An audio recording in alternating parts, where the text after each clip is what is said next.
Thank you so much for attending today's webinar. My name is Robin Holtz and I'm the Chief Campaign Officer here at Birchal, and I'm delighted here to be hosting this webinar with Bakery Hill.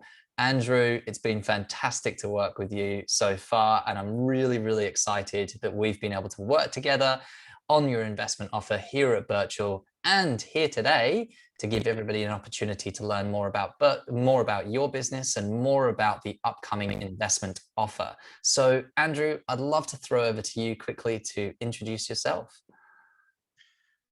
Robbie, great to be here and great to see people tuning in, and thanks so much for everybody's support.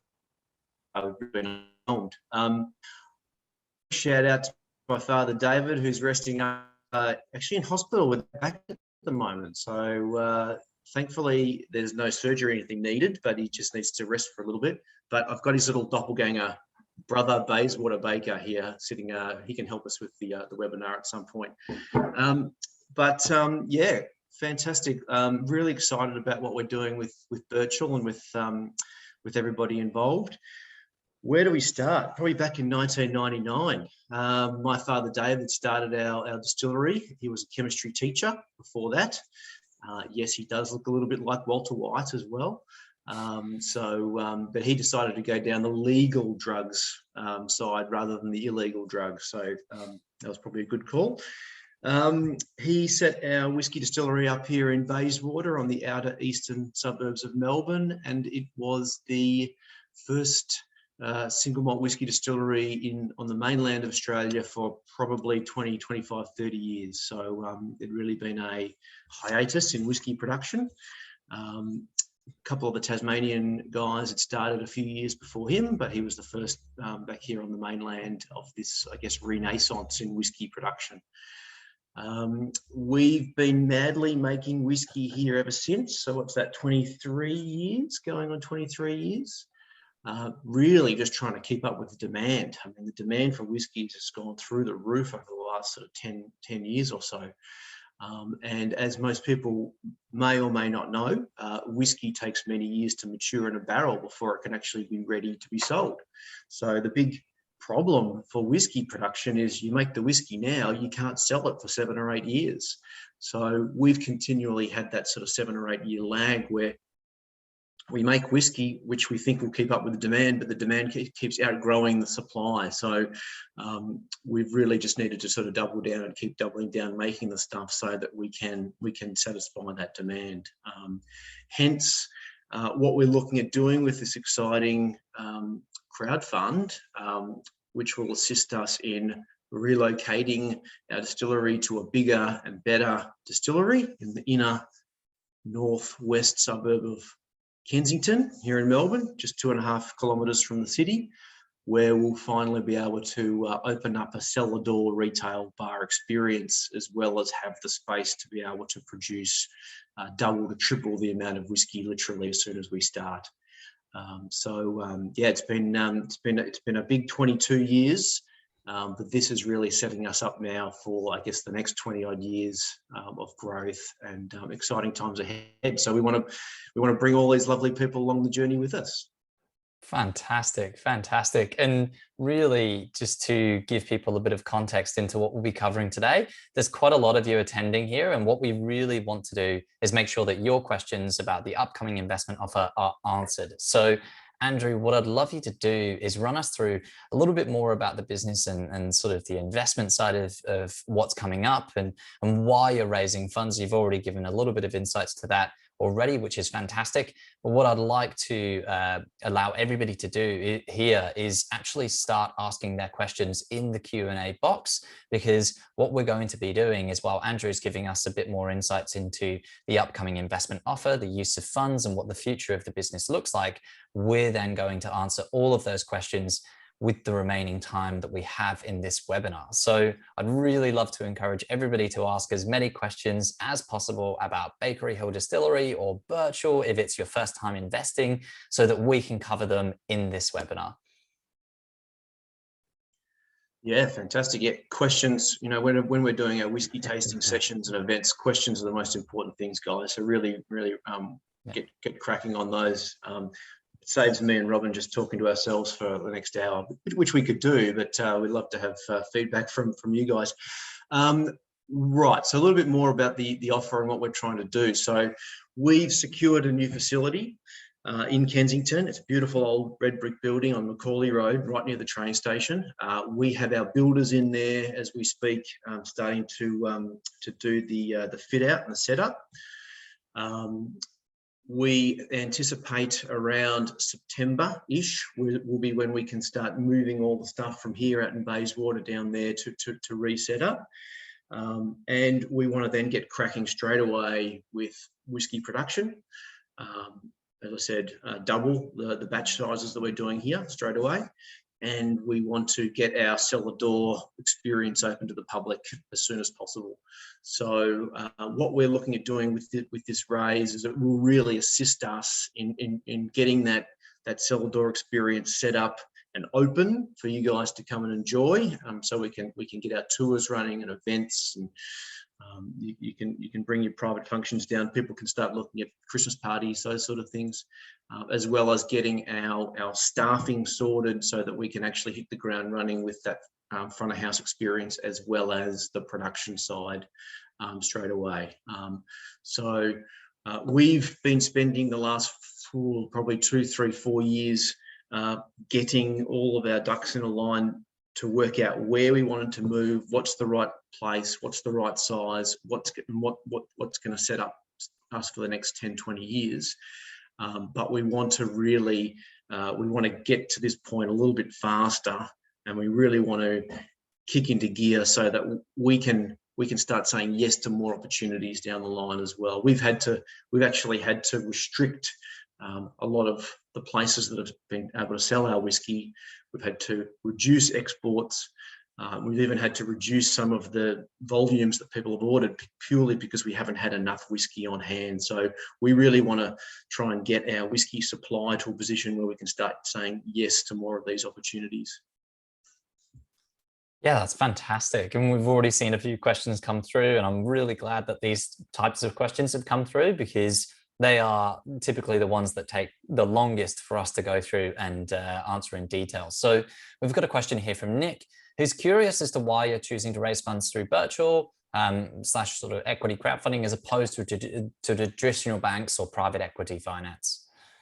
Yeah, great question. And look, we had to obviously go through a lot of these questions internally to work out what was going to be best for us. And look, we had a number of options. We could have gone down your traditional bank financing for sure. We could have gone also with more of a 2 or 3 or 4 higher net worth investment individuals as well.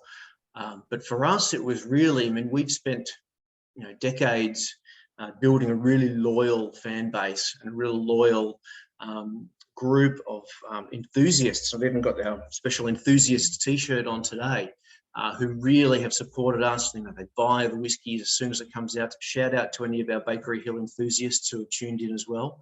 Love you guys. And we really thought, okay, well, we want as many people as possible who really want to show their loyalty, show commitment, and really want to feel like they're part of the brand even more. So for us, the equity crowdfunding was fantastic because it allows people to invest in the brands that they love. And for us, that was super important because we just don't want, we're not looking for just capital. We're not just looking for, for equity and for money to help, increase production and so forth. But we really want a couple of hundred people who are really passionate about the brand, who can really feel strongly, can come to the cellar door, hold their events there, come for birthday drinks, and really sort of then go out and talk to their friends about Bakery Hill and the exciting things that's going on there. So for us, that was it ended up being a bit of a no-brainer in that we could sort of kill 2 birds with 1 stone. We could raise funds that we need whilst also growing our presence and growing our loyalty and giving something back to the people that have supported us for a long time. Yeah, that's fantastic. Such a great answer. You can come and work for Birchal any day. Really, when it comes to, I think the concept of cutting anybody out, the equity crowdfunding piece is the only way to include everybody in. And so I'm really glad to see that that's exactly where you get to when it comes to raising funds via equity crowdfunding, because that really is the best way to include everybody. Somebody here has asked a question. In fact, Chris, thank you very much for your question. What is the amount you're aiming to raise, and how does that look as a percentage of Bakery Hill? So you're going to get far more information in the offer document, which will be coming out in the next couple of days. So definitely keep an eye out for that, guys. But I think, Robin, I'm okay in talking around a minimum maximum raise value at this point. Absolutely, absolutely. So at this stage, guys, we're looking at a maximum raise value of $700,000. And that is going to equate roughly to approximately 7% of our business size as we currently speak. So that's the nuts and bolts really of what we're looking at doing at this point. Yeah, fantastic, fantastic. And Justin here has asked a question: what happens if Andrew or David decide to sell the business or leave rather? Well, if any of you guys have ever met my father, he will be working and he will be running this business forever. He thinks he's bulletproof, and so he's absolutely no plans whatsoever in him retiring to the sunshine. Look, obviously, they're a question. It's a valid question. Our plan at this point is we want this to be a really independent craft family business. Certainly in the short to medium term, we've got no designs on selling up or anything like that. You will see and perhaps Robbie talks around what the opportunities. There are very minimal opportunities really for shares to be traded, sold, and those sort of things. If we do run into a situation, or if we do have a situation where we want to sell the business, that is an opportunity that I believe that people can have their funds cashed out and returned and those sort of things. Yeah, absolutely. There's a few questions coming in regarding this. So I think it's really important to state that you're raising funds to grow the business at this point in time. These shares are illiquid, so they cannot immediately be sold as soon as they are bought and purchased via an equity crowdfunding mechanism.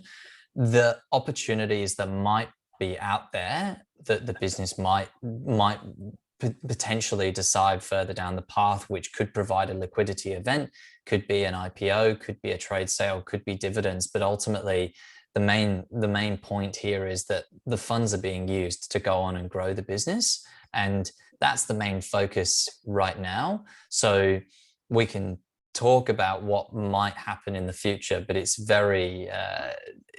very loose sort of comment that can be made as a result of the fact that your main focus is growing the business, and you may consider some of those options in the future.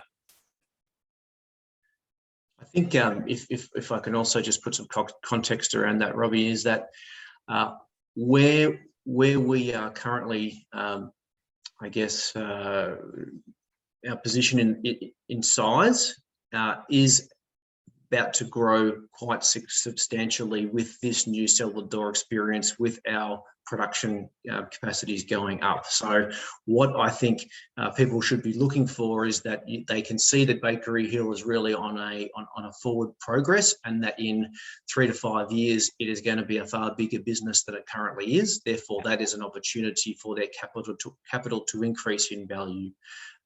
We would be looking within that 5-year window in a position to be looking at some dividends to be paid as well. So these are the kind of I guess big picture views that we have going forward. Yeah, awesome. And Chris here has asked a question: what made you choose Kensington over, say, the Yarra Valley? That's a great question, Chris, because we were in the early days, we probably had the view that we would be moving out to the Yarra Valley. Two completely different models for us. The Yarra Valley model really, I mean, you're tagging onto the Yarra Valley tourist, the wineries and the other venues out there, which is fantastic and would have worked.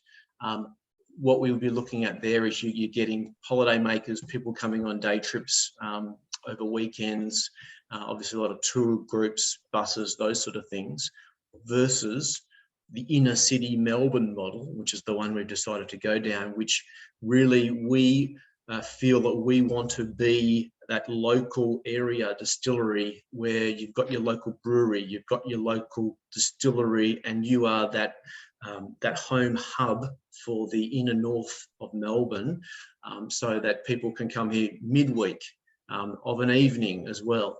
And it becomes a bit more of a routine. You're going out for dinner, you might go to the distillery first, come home via the distillery. So we really felt that we wanted to be that sort of local distillery. Of course, we do get a lot of international and domestic tourists as well, and we probably find it would be easier for them to visit us 2.5 kilometres from the city rather than an hour drive. Yeah, fantastic, fantastic. And Matthew here has asked the question, cliche, what's in it for us, as in ROI projections and benefits of being an investor? I know you've already answered the ROI or projections in the business and what your focus is right now, but maybe you could talk about the investor benefits available in the offer document that are going to be presented to everybody. Yeah, definitely. I did have a slide, but I think that the text might be a little bit tiny for people to look at. So we're really excited to put together some investor benefits for you guys, and rewards, which you'll see in the offer document. Obviously, they'll be coming in at a couple of different levels, a couple of investment levels. Firstly, everybody would have pre-access to any special release whiskies that we're producing. So you'll get that opportunity to purchase those before it hits general public. There'll be discounts on online sales, as well as over the bar in our cellar door. Also in there's a couple of special events, the Kensington Investor Kickoff Party. So access to that. Also, we're really excited about some barrel sample opportunities. So once a year, investors will be able to come in. If they can't come in, we'll post them to actually try a couple of special barrels from the barrels, and you'll be able to sort of taste and sample what's progressing, what's coming through the bond store for future to come. So we're really kind of looking at opportunities for people to have different experiences with us, as well as more of financial benefits like discounts. Yeah, for us, we spend a little bit of time thinking around, well, what can we make which is a little bit different, a little bit more unique, and perhaps a little bit more gives us an opportunity to meet people and speak to people and really sort of share our enthusiasm and experience for what you guys are trying and investing in. Hope that helps. Fantastic, great answer. And Steve here has asked the question, if you're increasing the still size or the still either quantity or quality, upsizing does not guarantee the same flavors effectively. So a bit more of a product. Great call. We currently, so our current still, which we've used for 22 years, we will be bringing with us.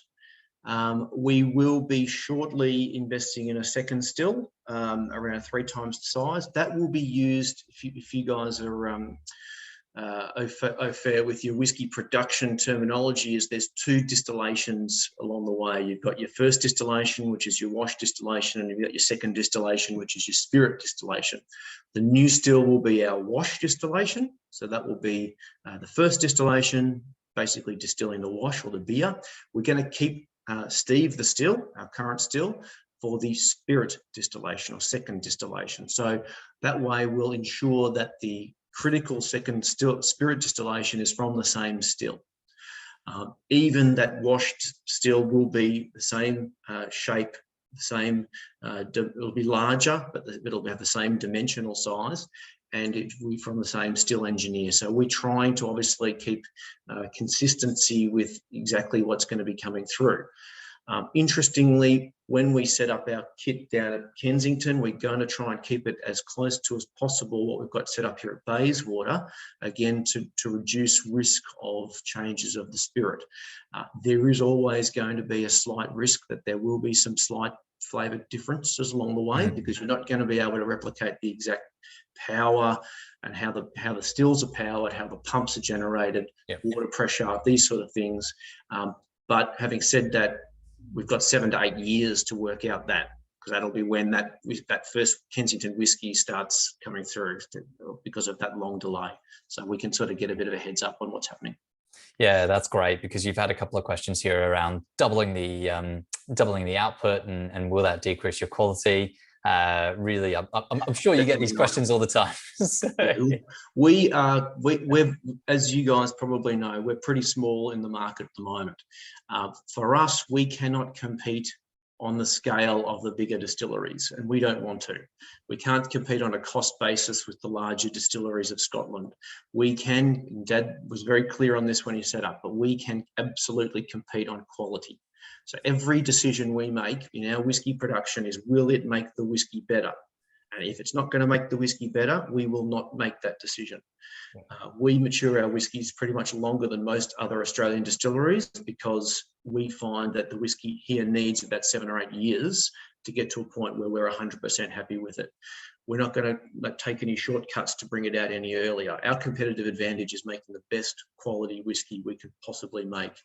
So even when we're doubling and getting to tripling the production sizes, we're still going to be quite a small craft player in the market. But absolutely, we will not be sacrificing. We think that we can make it even better by going to those sort of volumes. Yeah, absolutely. And there's a lot of questions coming through. So thank you, everybody, for asking these questions. It's really great to see the level of detail that we're going into. I think what people are keen to know here is, and there will be, and just to provide more context on this, there will be a whole heap of information in the offer document that you can go and read about in terms of the deal. People here are really keen to help put it all into a bit more context in terms of talking about the actual deal itself. So how much are you raising? At what valuation? You've mentioned that your maximum is 700K. What valuation, and how was that valuation determined? I know people are super keen to know this at this point in time, but do know that a fair amount of this will be in the offer document. Yep, that's a great question. Look, we've valued basically ourselves. We've also gone out and got some external assessment, and we were quite very pleased that we were in the same ballpark with those figures. For us, largely our value is coming from the whiskey which is currently in the barrel right now. Now we've been really increasing production over the last sort of 5 years. We've got, and this will be in the offer document, but essentially looking at around $5.5 million worth of product sitting in barrels right now. Once you then add in the other assets we have in terms of the production equipment and all the other stuff, the barrels and all those sort of things that we're rolling with, as well as then you look at things like your reputation, your goodwill, the band of followers that we've got, and the fact that we've been around for 20 years. We're not a startup business, and the plans that we've got and the solidity of the model that we've got going forward really basically set us up to this particular figure and this particular value, which you've got in the offer document there, which will be coming out shortly. And what I should stress that it is, we had to get this particular amount of funding.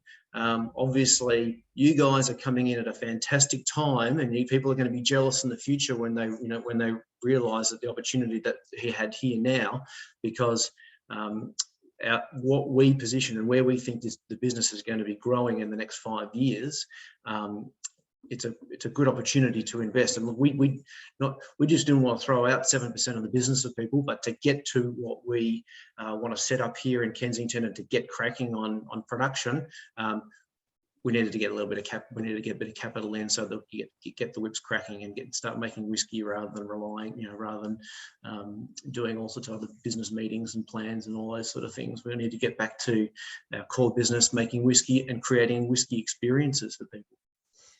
Yeah, absolutely. Absolutely. And there's a few other questions around here, but I'm just going to cover off Angus's question here first. How many extra staff are you looking to employ when you're actually expanding into the new site? Yep. So straight off the bat, we'll be looking at 2 full-time staff. One will be in basically sort of a front of house manager type role. We've My father and I and the staff we've got here have largely been production based for many years. So we'll be looking for someone who's got the skills for front of house and for creating a really great vibe and a really family, I'll say family friendly, but we want you to come, when you come into the whiskey bar, to feel like you're a family member as well. So we're looking for a particular person who can create that experience for us, as well as another full-time production staff member, so that we can get producing every day of the week, basically. Yeah, fantastic. Fantastic. And Howard here has said 700K doesn't seem like a large amount. Do you see needing another funding round to grow? Not at this stage. So once we're in, once we're operating, once we're seeing some of the expected revenue, which we're expecting to see coming through the door from Kensington, that should really be where we need to really get ourselves operating at a fully fledged revenue capacity that we're receiving through the door. So at this stage, yeah, look, we could potentially have looked to raise a little bit more, but the more you raise, obviously, the more you're giving away. So we thought the nice balance for us was about that 700,000 and sort of 7%-ish of the business. Yeah, fantastic, fantastic. And Sam here has asked, for somebody who hasn't had one of your whiskies before, what do you actually suggest to them? Well, if you're in Melbourne, you should come out and visit us at Bayswater to start off with, and come out and see the original distillery, and we'll give you a good tasting of the range. But look, I would start with our double wood whiskey, which is a really beautiful whiskey expression. Starts in American oak, finished in French oak, got great flavors, great sort of hints of sort of Christmas pudding and cinnamon, raisins, dark chocolate, those sort of things. If people are coming in and buying for a gift for a partner or a family member, we tend to encourage them to look at the double wood, because it hits most people's palates really beautifully, and it's a great low risk whiskey. Yeah, awesome. Chris here has asked a question which I'll answer some of. So if a share is purchased and you would like to sell later on, is there a process in mind? As in, does it get offered to other shareholders first, or seller finds their own purchaser? So as we've already highlighted, these are shares in a private company, so it's not publicly listed, so you can't immediately just sell those shares. There is, under the CSF regime, a requirement to hold those shares for 12 months. Now, that doesn't necessarily mean that there's an ability to then go on and sell your shares in the business. It isn't immediately easy for an individual to go on and sell their shares once they have bought shares in the business. In a lot of cases, it does come down to whether or not the business is actually in a position upon which case they can facilitate a transaction like that. One thing which you can do is facilitate a sort of a buyer and a seller's offer through a secondary share market offering. We've built a program like this, and I mean, it could be an option that the business might be able to consider in the future, but it does have to be at the discretion of Bakery Hill Distillery. And of course, like you've said, Andrew, your main focus is to use the funds to go on and grow the business and ultimately create a lot of value, so that those shareholders have shares in the business which are worth significantly more in the future than they would be today. So that's obviously the main aim. I think it's really important to really just highlight to anyone who's thinking about coming into this, is not about investing money that you might need to access in the next few years, because ultimately these shares will be tied up into a company that isn't listed on any kind of exchange, and so cannot easily be sold.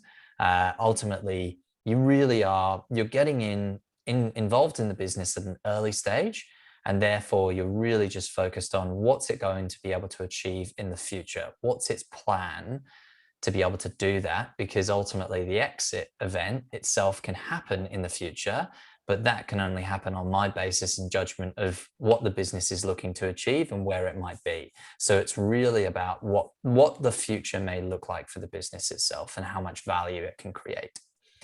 And I know you've spoken about that quite a lot, Andrew. So feel free to add anything if you'd like to, but I know that we've spoken about it quite a lot. I was just wondering whether would this be an opportunity to play the little video of the Kensington Go for it. Go for it.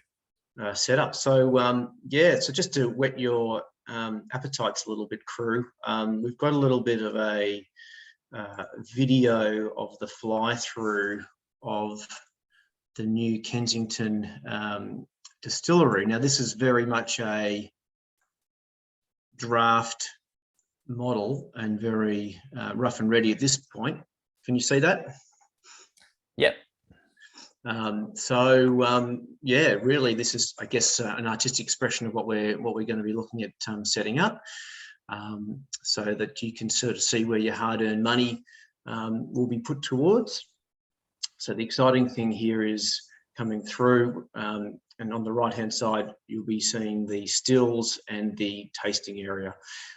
So finally, after 20 years, we'll be able to have an area where people can come enjoy, drink, even some food. We won't have a full commercial kitchen, but we want to have local sort of charcuterie boards, cheese boards, these sort of snacks to really complement the whiskies. We're also looking at, we do a number of partnerships with local breweries and even wineries as well. So we'll have some of those local beers and local wines available. You can have your Boilermakers when we do our Boilermaker events, and we really want to showcase the amazing produce and beers and wines that are being made in the inner north of Melbourne as well. So it's going to be a really great hub. This is the Cathedral of Barrels, as my architect puts it. So we'll be able to store far more barrels there than we ever have been able to out here at Bayswater.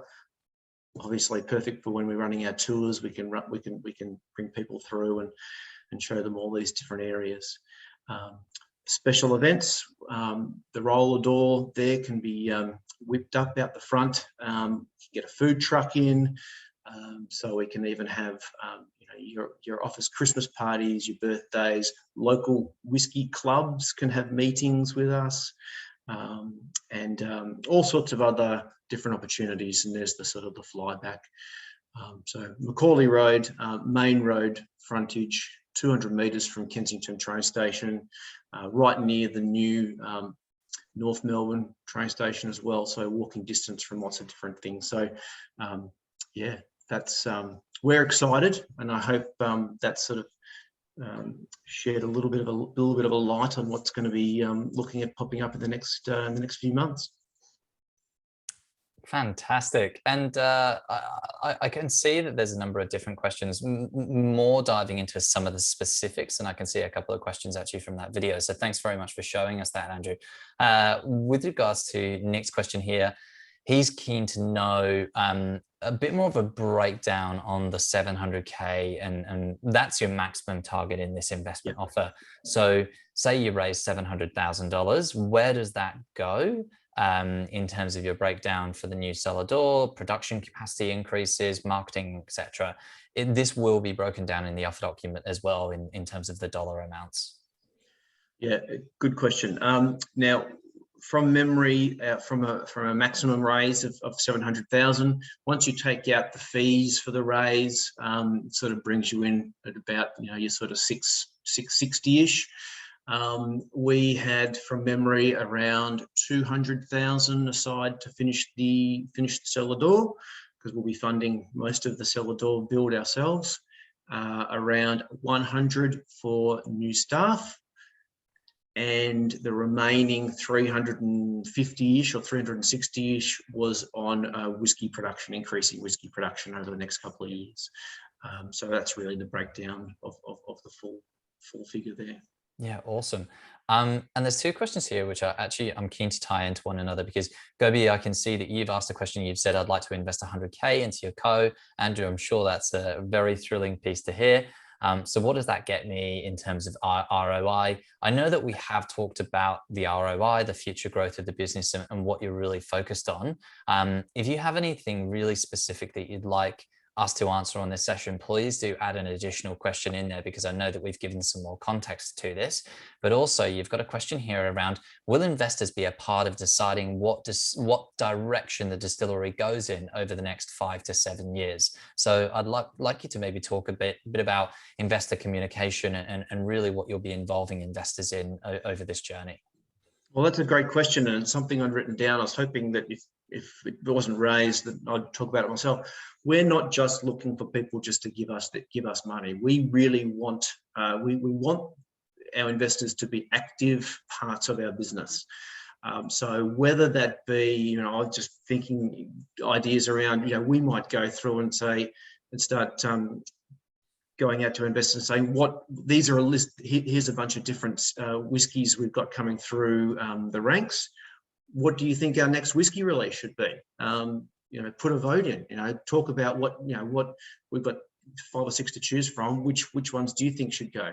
Come in and try them. Give us your feedback on when this one should be released. So we would actively really welcome those sort of things. In terms of, it's going to be a case-by-case basis in how we think that our investors could provide us real value in driving some of the decisions of the business. I mean, largely, some of the bigger ticket, how we want to run the business will still be the management team here, but we would love to involve our investors certainly in some of the more exciting parts, and some of the more, whether it be events, whether it be whiskey releases, whether it be behind the scenes sort of action, whether it be when we run our investor catch-ups, purely let's talk about what's going on. What do you think of this? What's happening in the market? Can I get your feedback on that? Have you tried different whiskies over here? So I think that anything's possible, really, and I think it would be a great. I think it would be a shame for us not to be actually use the collective minds that we've got that might be coming on board to assist us with some of the exciting areas of where the business is going, which we haven't had a huge amount of experience with so far. Yeah, awesome. And Ivan here has asked a question: do you want to become another Starwood? I've got to be careful how I answer that question. It's pretty specific. Look, the short answer is no. Different models. Look, Starwood are doing fantastic work, and they're broadening the church, really. They're going out and saying, here's an Australian whiskey which should be available everywhere. And this is a lot of people. They're trying their first Australian whiskey, and they're trying Starwood, and they're trying some others, and people are going, wow, there's some great Australian whiskies. What other Australian whiskies are? For us, we tend to be picking up, and our customers tend to be people looking for the next level and the next flavour experience and the next perhaps level of maturity in terms of the whiskey product themselves. We are growing. We don't ever expect that we're going to be growing to a position where we're going to be. We don't want to be in every bar in Australia. We should be in far more bars than we currently are. We should be in the places that have a real value on craft Australian spirits, wines and beers, with great customer service, and great knowledge and some great experiences that they can provide customers. We don't, and we won't be in your Dan Murphys of the world. We really prefer to work with the independents, the craft outlets, and we've got a huge amount of work to be done in Australia. We're in currently about 150 places around the country, but as I said at the top, we've actually had to sort of limit and reduce where the product's going. So there's so many more opportunities out there for us within the craft sort of niche space that we currently occupying in. Yeah, fantastic. And I've got more. Nick, thank you very much for the question. More of a virtual question, this one. So on the 700K raise, how many investors do you expect to get on board? What would you expect the average amount to be? Now, of the current interest, which is in the EOI, the average amount is around about 3,600. Even if we look at that on a raise for 700K, that would be roughly 200 investors. I think that there's going to be a little bit more than that. Based off of the EOI data of over 700 EOIs, there's actually a lot of interest at that amount. And so even if we did just see sort of 200 odd investors come in for that amount, I'm certain from the data that we can see that there was likely to be a few people who didn't get in. So it's hard to determine at this point in time. Really, we're just basing it off of the data that we can see and what we know has happened in the past. So it may be around about that 3,000 amount. It may actually be closer to $4,000 in terms of the average amount that gets invested. I might just add there, Robbie, as well, that the other beautiful thing about equity crowdfunding is that it can be available to all people with different variety of funds available. So we absolutely welcome the people that would love to put in $100,000. That's fantastic and really helps us a lot. But even some of my friends who are keen to put in $500, I mean, it's great that they can be involved as well and can really feel that they're part of the experience. So I think that's one of the beauties of the crowdfunding model. Yeah, absolutely. And Sam here has asked a question. So you mentioned you have $5.5 million worth in barrels at the moment. What was the cost to get it to this point? Oh, that's a really difficult question to ask. That's something that I wouldn't be able to pull off the top of my head, but it's 22 years of blood, sweat, and tears, because you know what we've produced there. I mean, we've got whiskey there, which is around, can be up to 15 years old, because we've got a few extended aged releases which are coming through. So each year we sell what bottles are available. We tend to keep some back so that we can put some additional aging in and we can bring them out as a special release. So it's a very difficult task to work out how much it's actually cost us to put that down over the period of time.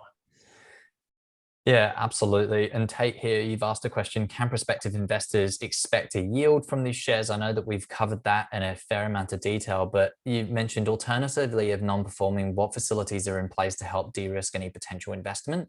I would like to highlight that every investor who invests via a CSF raise obtains ordinary shares with voting rights, and communication out to investors is, look, it's required in the form of an annual report, but I know from our conversations that Andrew is absolutely going to be committed to communicating to you much more frequently than just once a year. But there are so many details around the obligations that a company may have when they actually raise funds via CSF. And what I'd love to do is send that regulatory guide over to you personally. So I'll reach out to you and send that guide to you personally, so you can read that and seek comfort in the level of regulatory requirements there are for a company to make sure that a prospective investor is well informed at each individual stage. Now, moving down, I see the current site is only offering room for 4 to 5 years growth in storage space. Have you secured any further warehousing to mature stocks? Cask storage looks like a future bottleneck for growth to me. So yeah. Cask storage is always the big. It's always a challenge because the casks do take up a lot of space. So that's largely why we need to leave here, because we've got casks everywhere, even where they shouldn't be. So yep, 100%. So I would imagine in 5 years' time, we will need another facility purely for the long-term cask storage. That can be addressed pretty quickly. We can get an inexpensive shed closer to the Kensington area where we can shuttle barrels backwards and forwards. So the front of house will always remain that Kensington operation, but we will look to have a second site for long-term barrel storage down the track as well. Yeah, absolutely. And yeah, Angus here is asking another question on the new location. So is the new location a rental or a purchase? Will the Bakery Hill be in risk of having to move in the future? And I think, yeah, I mean, look, you probably have already forecasted where you might have to be in the future and what that might mean for the business. Yeah, it's a rental long-term lease. We're going to be there for at least 10 years.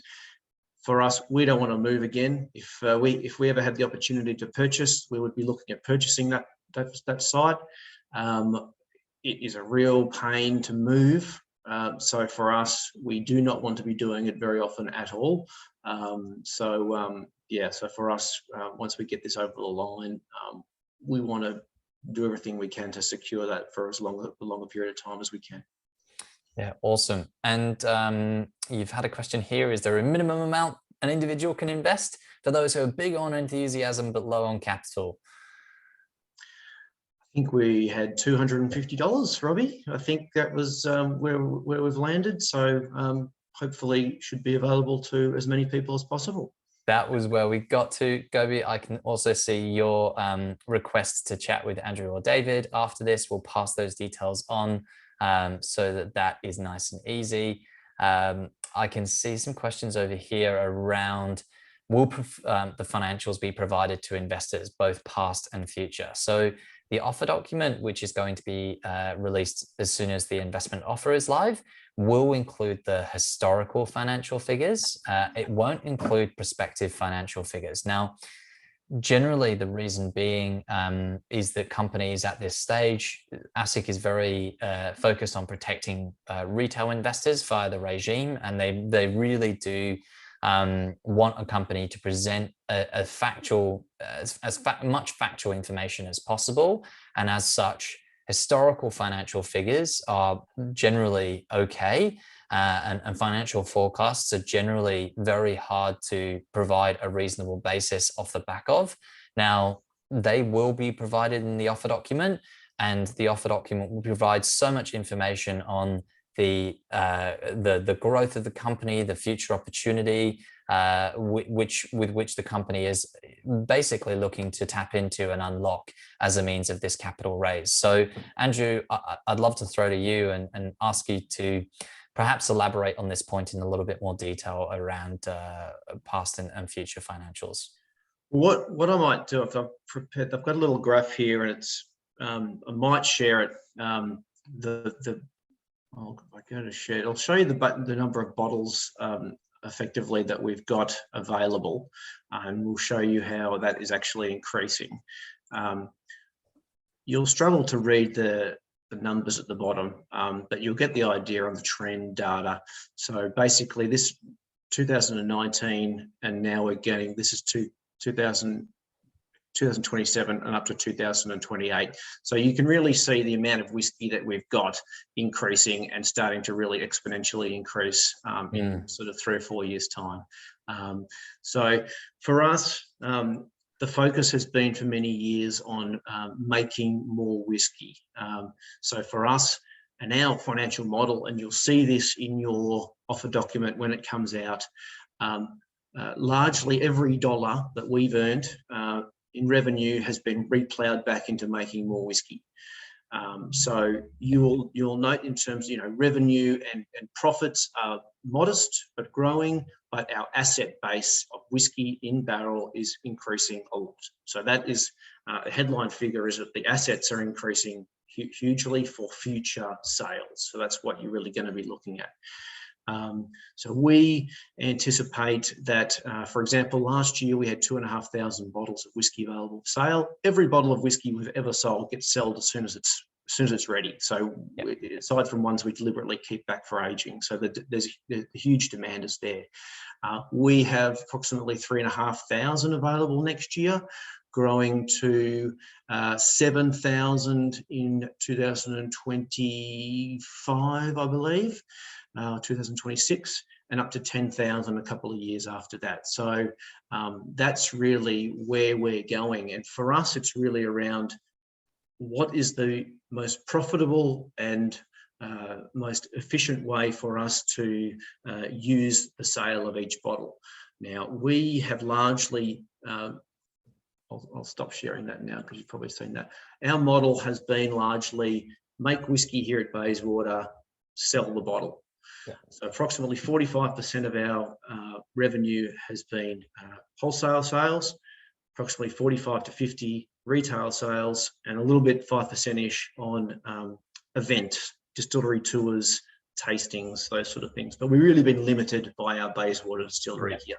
So once we move to Kensington, we're projecting that event sales and event revenue tours, tastings, private events, I mean, they're going to increase markedly to potentially 20% of our overall revenue.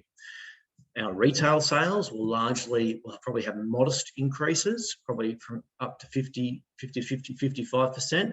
But we're looking as a share of the pie. Unfortunately, it's going to have to be wholesale sales, which are not, unfortunately.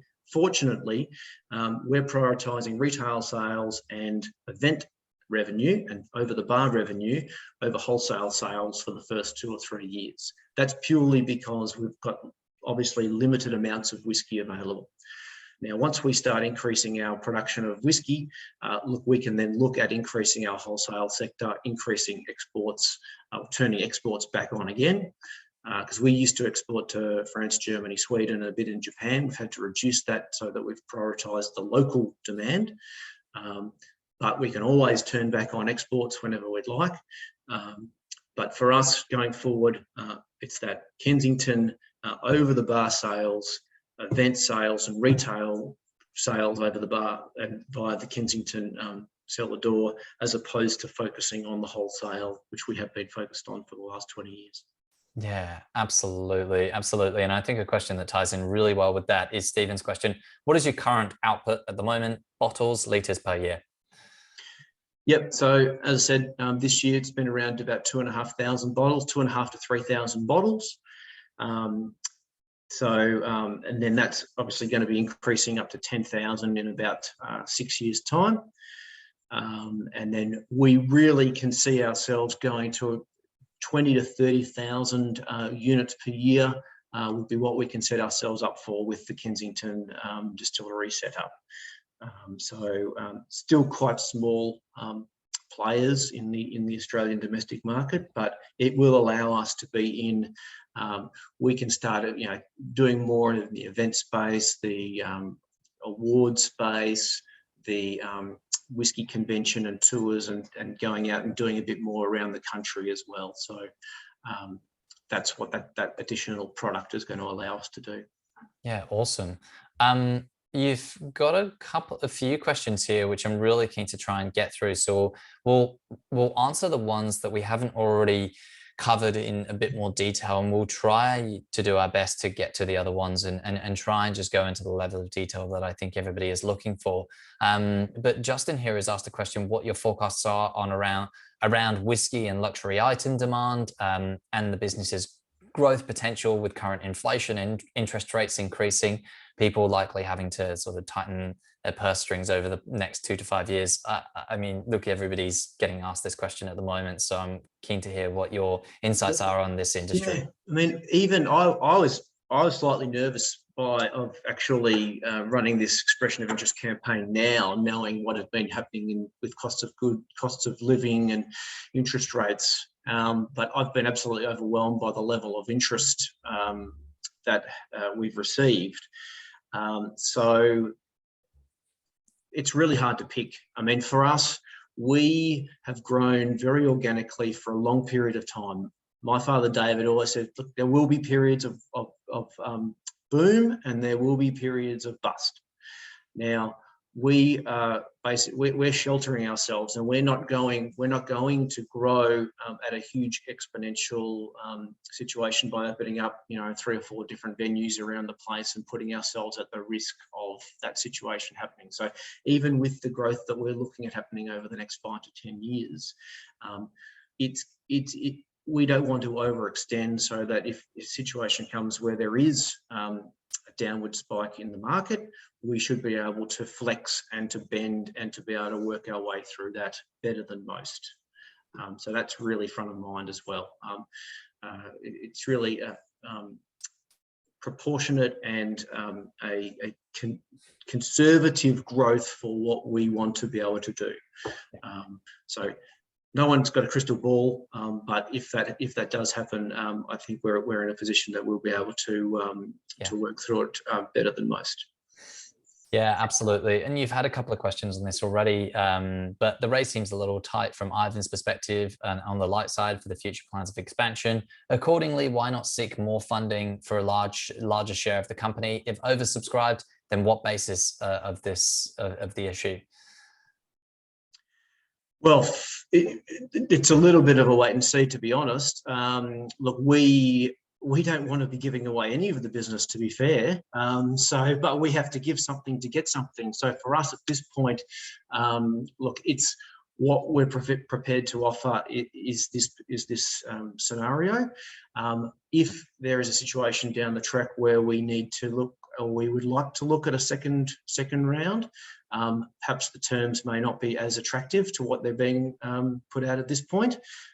So it really was what's the, I guess, the minimum or a comfortable amount for us to get to the position we want to get to, whilst knowing we're not giving, but providing the opportunity for people to invest at what we think is a discount price. Yeah, exactly. So look, I mean, you've got 700K, which is your maximum amount. I think the question is really around why not increase that? But from your answer, from what I'm understanding, is that this is where you've gotten to. This is the amount of funds that you can raise, and you need to raise in order to go on and grow the business moving forward. And that's absolutely fine, and that makes sense for the business at this point in time. Like I can completely understand both sides. I think both have fair arguments. So we can move on to the next question. On acquisition and hold, what's the likelihood of dividends? Presumably capital hold only at this stage. Of course, you're raising funds to go on and grow the business. I think you've already mentioned that you might consider dividends in the future, probably almost as a preference for you as a business. But of course, nothing is guaranteed for any of these investors coming through. It really is just you're using those funds to go on and grow the business, and that's the main focus. Vladimir has asked what your sustainability plan is for the business. The sustainability plan, look, this isn't something that I've kept an eye on for a long time, and it's something that I've really wanted to actually put more attention on for a long time. But because we've been so short-staffed, and because we've been so focused on actually getting more whiskey out in the market, it's not something that we've been able to put enough attention on.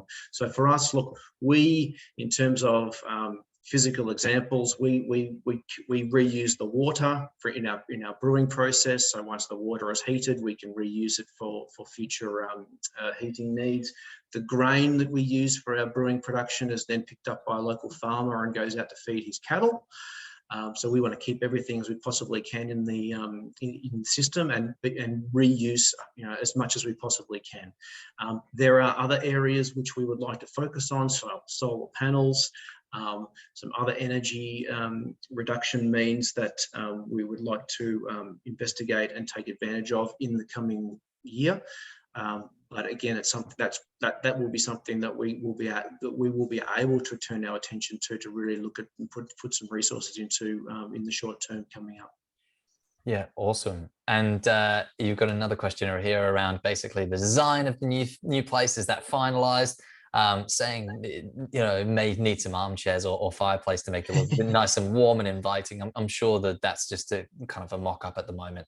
It's a mock-up, yeah. Look, with the weather we've got in Melbourne at the moment, I would be loving a fireplace and an armchair and a pair of slippers, something like that.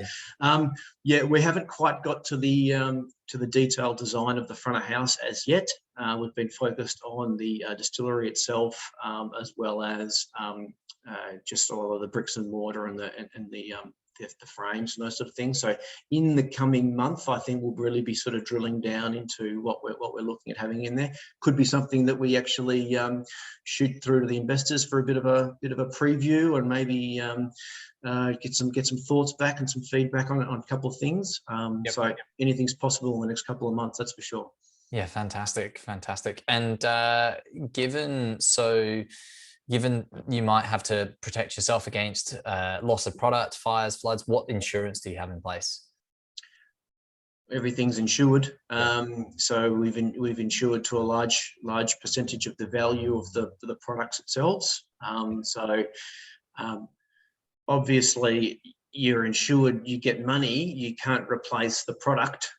So that is always a concern. So 100% we need to be ultra cautious in terms of security and in terms of accident prevention and damage and those sort of things. So there's insurance, but there's also just safe practices that we're absolutely across. Yeah, awesome. We've just got two quick questions that we can answer.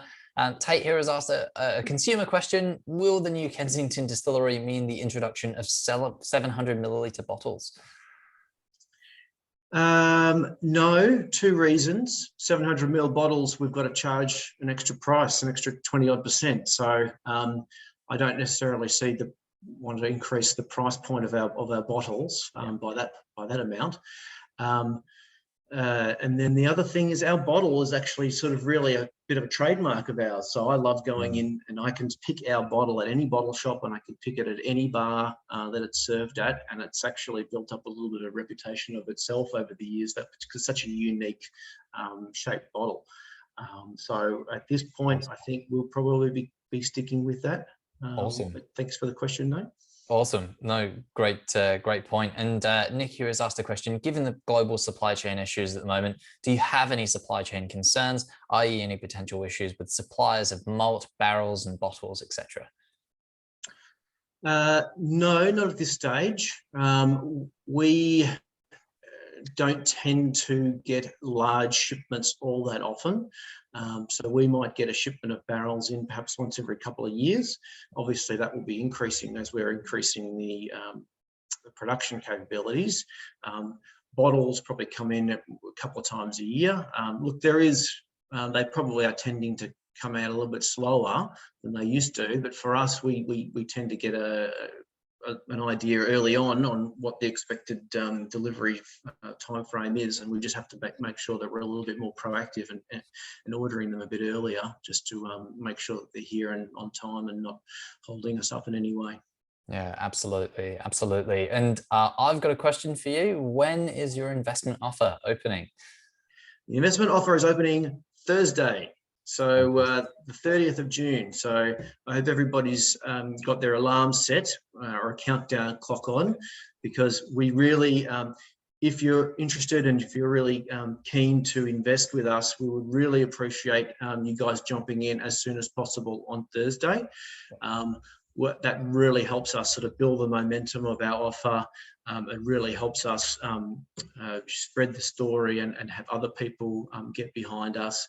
And at the end of the day, the sooner that we can get, some locked in things happening, the sooner we can make these plans for the cellar door open, and the sooner we can get that investor kickoff party at Kensington planned as well. Very much so.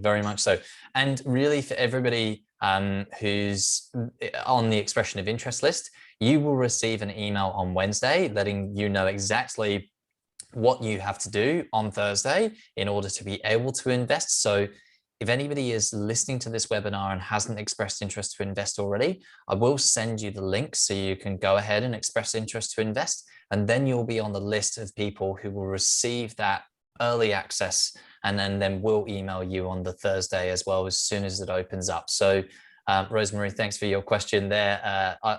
We certainly will be emailing you and giving you an update into exactly when that happens. And as soon as it's open, the offer document will be there to view, and we encourage you to review it before making your investment. So thank you so much, everybody, for today's session. It's been great to answer all of your questions, and really just fantastic to get to know everybody in a bit more detail. Andrew, amazing job, really, in the business that you've built up so far. And I'm super excited to see your new venue open up in Kensington.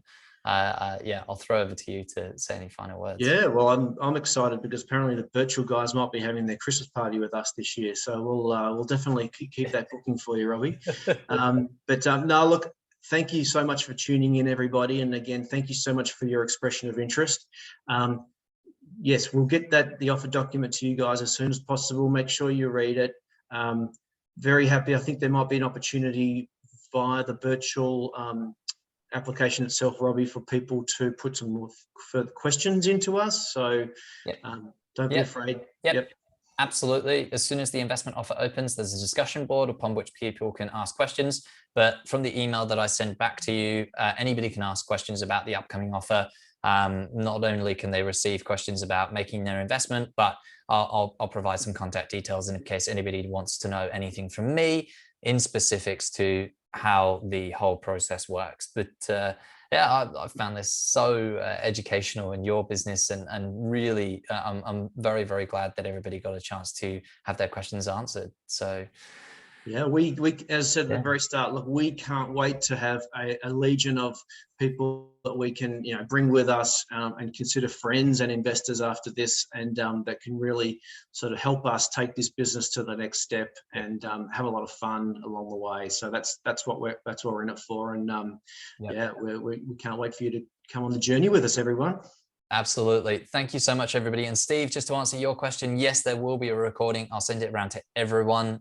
So you will be able to watch any part of this session again. Thank you very much, everyone. And we'll see you soon. Take care. See ya. See ya.